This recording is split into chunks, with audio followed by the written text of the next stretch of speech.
Like, it was such a dick thing to do, but like we were all beard up and like we were steaming, and we got into this Airbnb in the like obviously the garden of the next house was like this party of people. We were just off our heads. Then Ben brought this bottle of Actimel over and was like, should we throw it? And I was like, yoga on it. So we threw this Actimel over this big, well, what we thought was this big edge, and we just listened.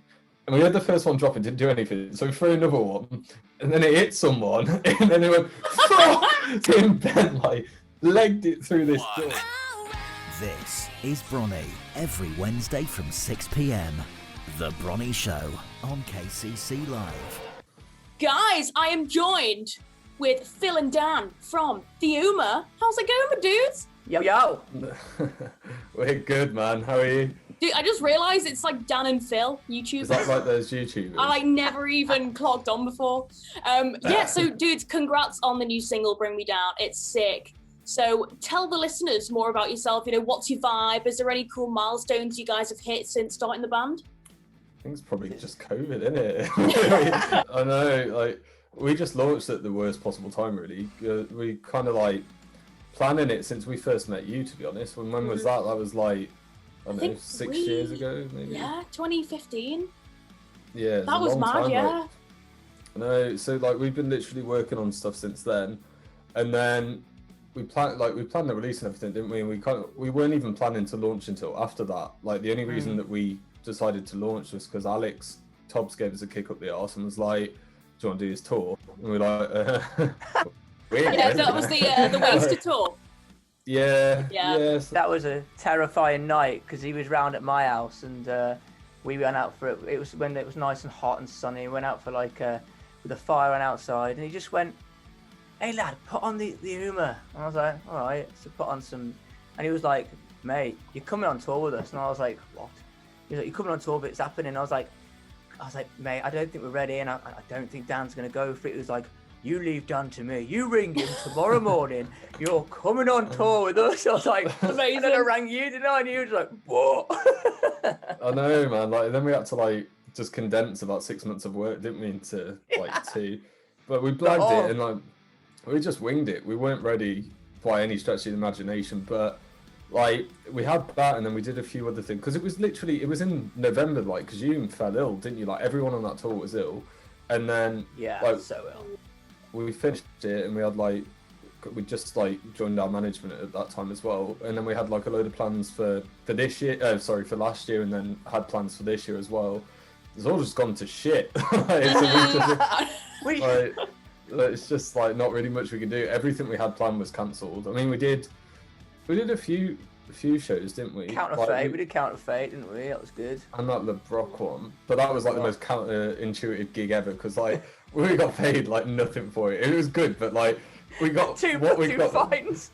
Then me and Ben both got like driving fines on the way home as well. Oh so, like, no! All the money that we'd earned from the gig, we had to spend it on these tickets, and then we like had to pay more for the tickets as well. Oh so no! Yeah, I guess like the summary of our band is that it started well, and it's all just gone to shit. Pretty much. But it is good because you guys have been releasing music over lockdown, like DOA. I absolutely love that song, such a banger. Thank you. Cheers, mate. We know that we've had like a few songs that we wanted to release, and then it's been like, okay, but you know that you're going to release something and a few people will be interested, but ultimately it's going to go down like a wet fart, innit? Like people listen to it for all like 5 minutes and then they just want the next thing, and without like the live element you just can't push it, and that's been probably the biggest struggle for us. Like, how do you grow, but how do you grow and then keep the people that you've got interested, but then are you just wasting music? Like, it's just a difficult one, I think. Yeah, it's a catch-22. Like, obviously, with all the lockdowns and stuff like that, not being able to see each other is hard. Because normally we just we do something. Like, even before the lockdown, we were making sure. I mean, Dan was living down south, and when we could travel, we were making sure that we would meet up, we were doing stuff. And obviously, Dan, we just Zoom right in. We just hate it. So I had enough of it. Yeah, we were making sure we were seeing each other and doing stuff. And we're like, right, we can do a video for DOA, and then. Okay, we can't do it. We can do a video for Bring Me Down. No, we can't. So we're just like, right, God's sake. Right, guys, so let's play a little game. So this is the Would You Rather Musician Edition. Would you rather? Would you rather? Would you rather? Would you rather? Would you rather? Would you rather? going to ask you guys 3 would you rather questions. Now, some bands I asked, they've changed their minds about 3 or 4 times, so no pressure. Okay, so number one, would you rather never play an instrument ever again or never sing or songwrite ever again? Well, I'm shit on guitar anyway, so I just we'll just put the guitar down and step away. It sounds easy. Fuck it out. Probably never play an instrument again. I reckon. Wow. I'd just sit back and just do fuck all and make noises. Amazing. Like the Cadbury's parrot we love so much. Yeah, innit? Right, number 2, would you rather play sold out 50 cap rooms all over the world in crazy intimate venues, or play half-filled stadiums around the world, but you can only play them 5 times a year and no other gig? Option Depends one. I don't know. It depends how much they're paying us. If it was a stadium tour, I'd take that shit all day long and go live on a beach somewhere. Hell yeah. I was just thinking of like the catering in stadiums. I was like, oh god, the food's gonna be good. So Oh yeah, the massages included and stuff and all that kind of stuff. well, it's gonna be your show, so it could be whatever you want it to be. Oh yeah, give me the arenas. Yeah? Come on, let's Hell go. yeah. Okay. Massage and that, mate. Mullet massage. Amazing. Go gentle, he's had a hard day. Go on. Okay, number 3. You can only listen to 1 decade's worth of music forever. What decade Easy. are you gonna? I thought it'd be easy for you. What decade you guys gonna pick? Go on, Dan, you go first. Oh, mate, I don't know. I need to think about it.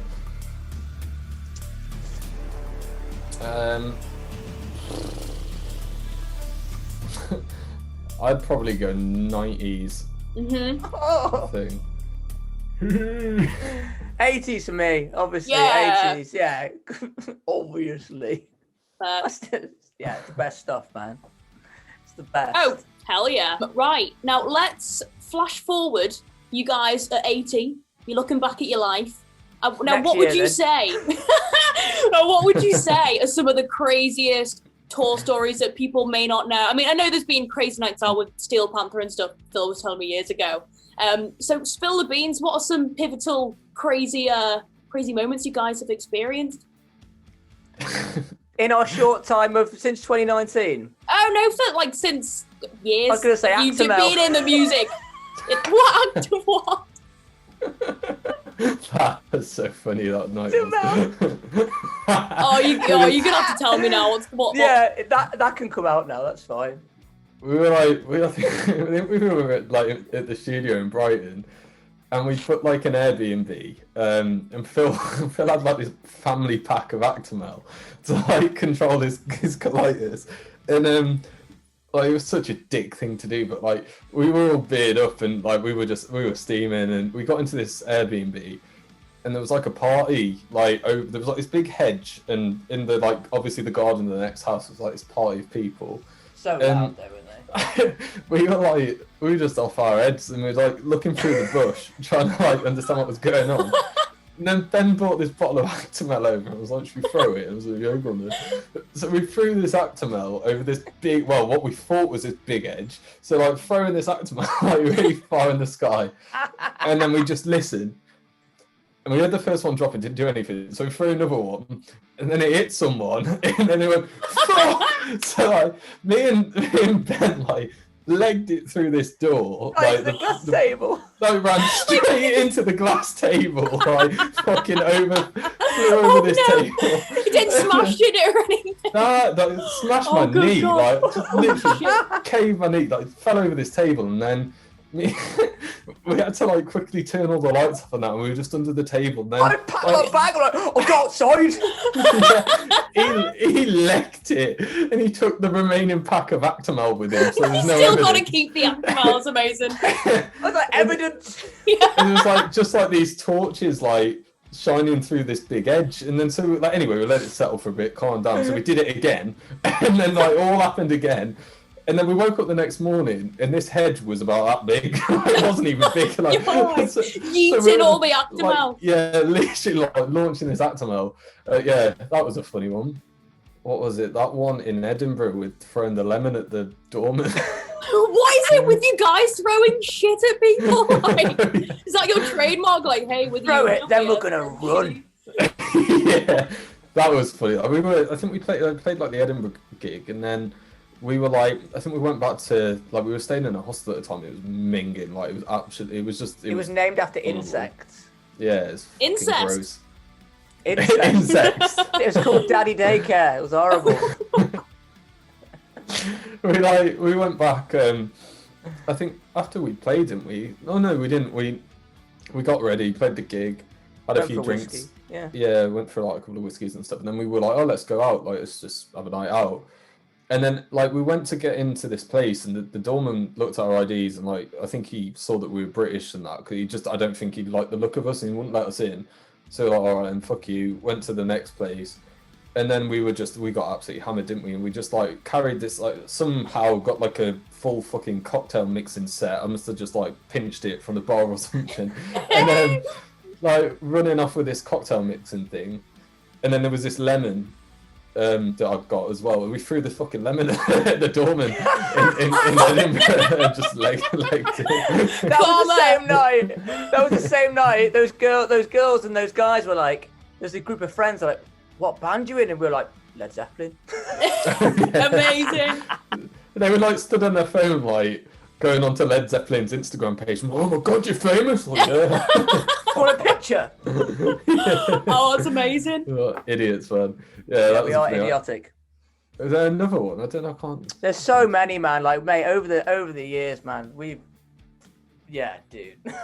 There was that Chester night that me and Ben tried to fight each other. Like, Chester night, that was crazy. That was the only night I didn't drink, but I was still like, oh my god, everybody was drunk but me, and I felt like I was like, oh, what's going on? It's like you're like the babysitter of everyone. Like, I remember I had to like pick up Dan and Ben, because I was like, I'm gonna take some gear home.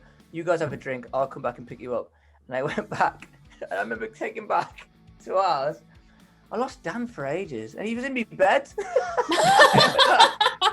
oh, He's like, Stace, move over. Stacey was drunk. And I was like, what is going on? There was cereal on the floor. Ben was looking for more cereal. I don't know. It was a messy cereal, time. loving it, Yeah. loving it. And that was the night that the bin got headbutted in as well, wasn't it? Pure stomped, man. Oh, mate, as if. Funny times.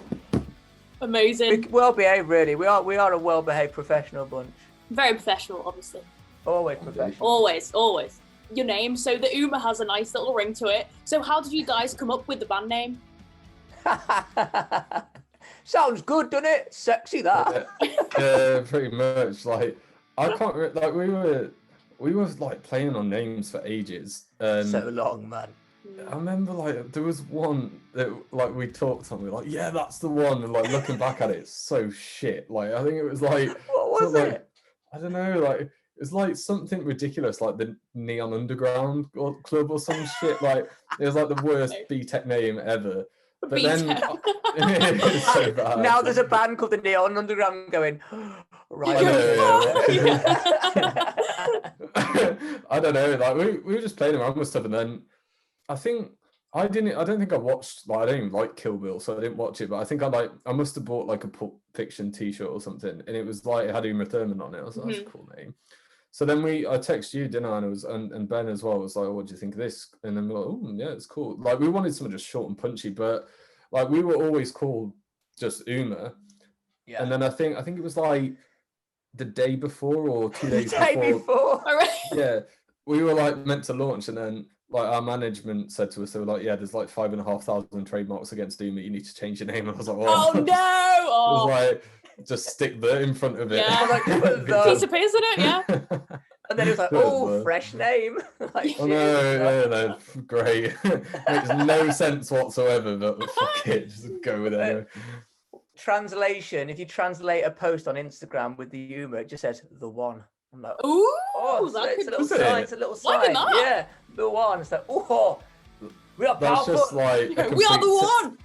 Loving that. complete testament to your level of education if you're having to translate things in English, mate. Mate, day to day is a struggle. How long? Struggled getting dressed this morning.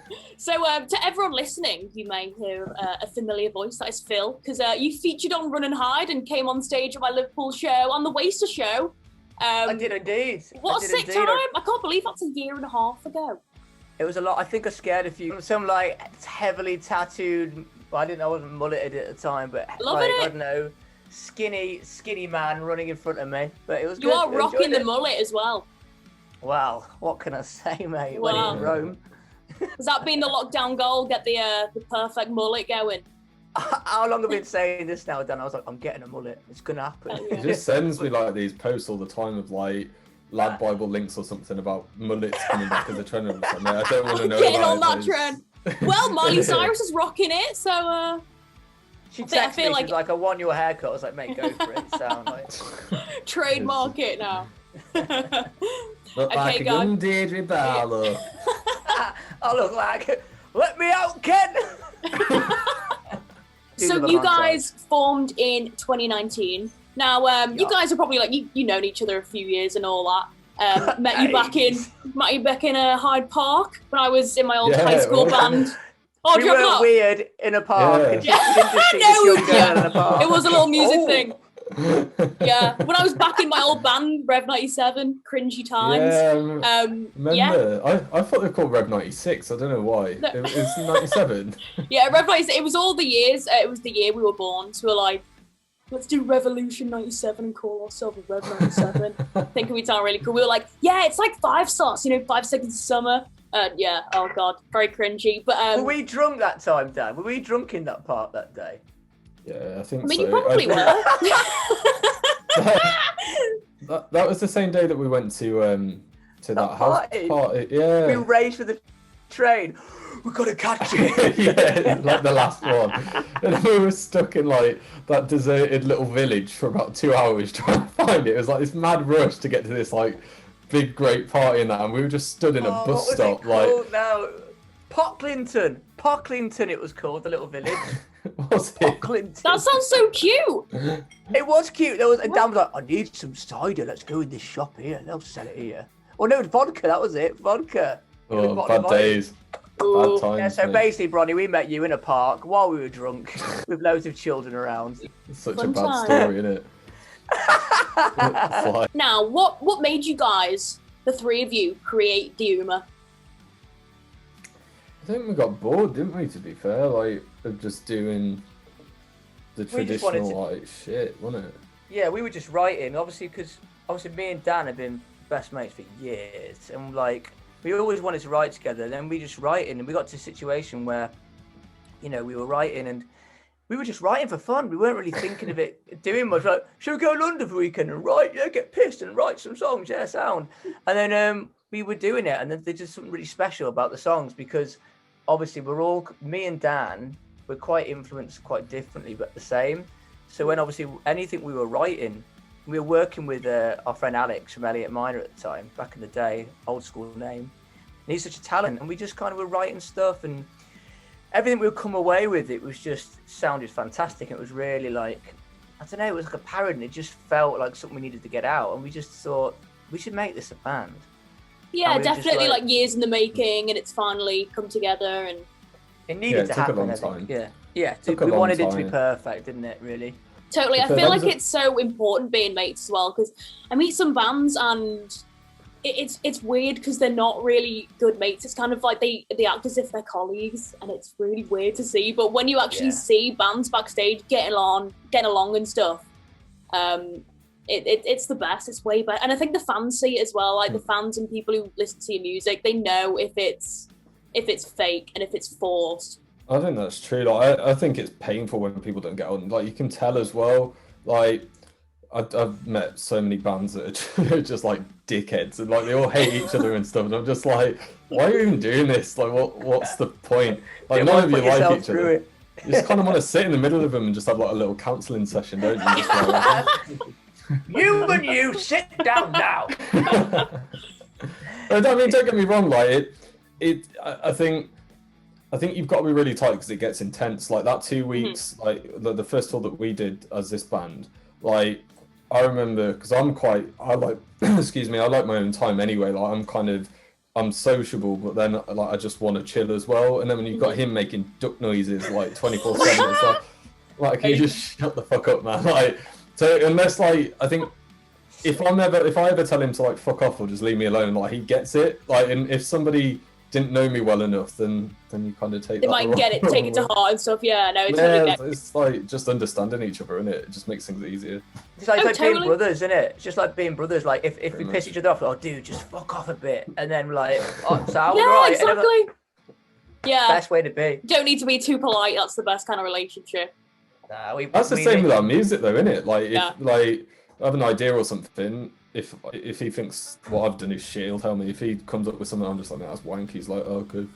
And then we'll just move on to the next thing. Like, that's what I love about us. We'll literally write something. I'll have an idea, and sometimes we're passionate about an idea, but we're always in a situation where we go, right, let's put it together. And then we just like, yeah, that's cool.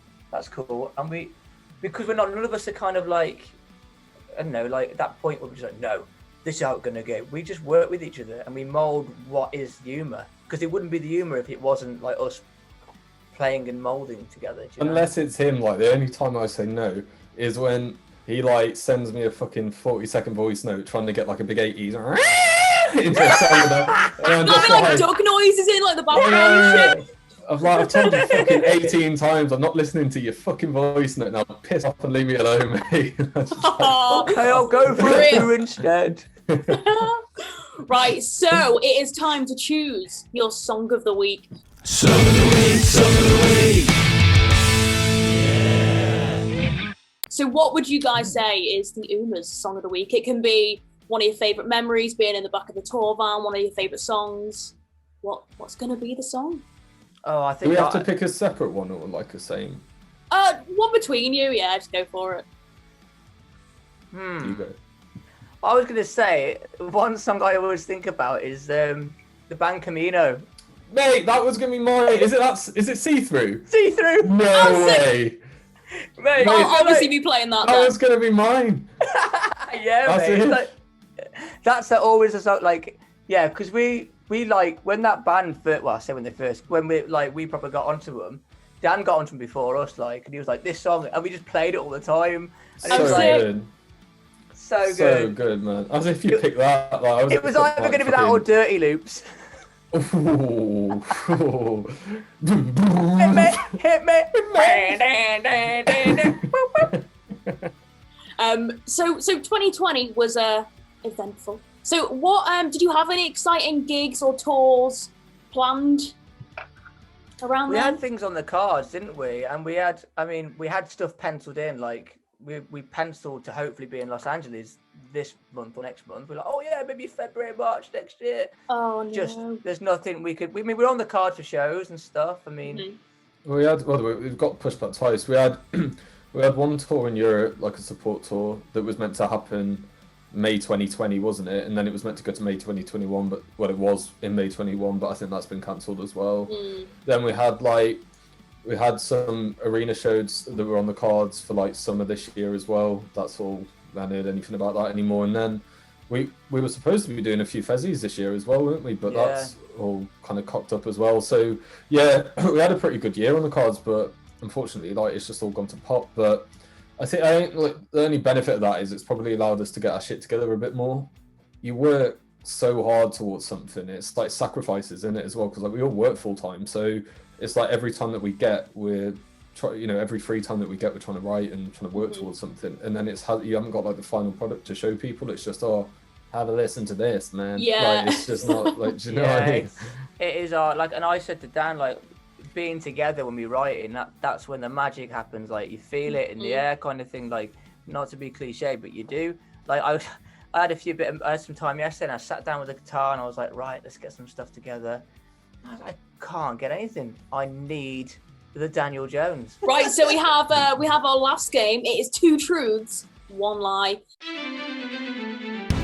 2 truths, 1 lie. 2 truths, 1 lie. 2 truths, 1 lie. 2 truths, 1 lie. 2 truths, 1 lie. 2 truths, 1 lie. So I'm going to read out 3 facts, and you guys have got to decide the lie. Okay, so cue the serious music again. We have number 1, Aerosmith have sold more records than Madonna. Number 2, Michael Jackson has sold more records than Billy Idol.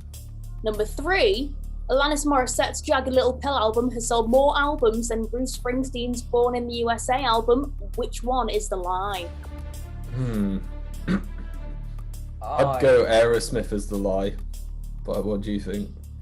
I love Aerosmith so much. Like, but I don't know. I would probably say it's got to be Alanis Morissette because the boss is just the boss, isn't he? So that's what I'm going for. Well, I'll let guys. Phil put that answer forward, but I'm going to disagree with you. So you you going for number 1, Dan, and Phil, you're going for number 3. Is that Yeah, right? I'm going to go 1. Yeah. Well, both of you guys are wrong. It was number 2. Billy Joel has sold more. He sold 82.5 million units, whereas El Hee Michael Jackson has sold 81 million. El Hee. El Hee. Do you know what? I'm loving all them memes. Whenever somebody puts he on a text now, I just think of it like Michael Jackson. That's mental. Thought I'd do a hard one for you guys, but yeah, no, insane. Because I was like, ooh, gotta add a bit Aerosmith one. Yeah, El Hee, the dude. Have you seen all the memes and stuff on TikTok? It's like, oh, it's so funny. El Hee. I've only just started this TikTok malarkey. I didn't even know you were on it, to be fair. I just literally scroll through. But it's so good when it gets all your algorithms together. Yeah, mine's only just sorted out now. We've got the band one, so if anybody wants to follow us at the Uber Band, and then hell yeah, mine is just the same as my Instagram. Well, guys, thank you very much for coming on the show. We have to wrap it up now. But where can people find you on social media? Phil's already done it. Oh, okay. So yeah, everything is at the Uma Band. Our Twitter, our Instagram, our TikTok, everything, and then we've got our individuals, which are basically Uma, our names, and then 2 underscores. So Uma Phil __, Uma Dan _ and so on. But yeah, follow us, check us out. We're really wonderful, interesting people. Epic. Thank you so much, guys, for being on the show. Thank you, Tom. Appreciate it. Epic. This is Bronnie on KCC Live. Follow Bronnie everywhere at Bronnie Music.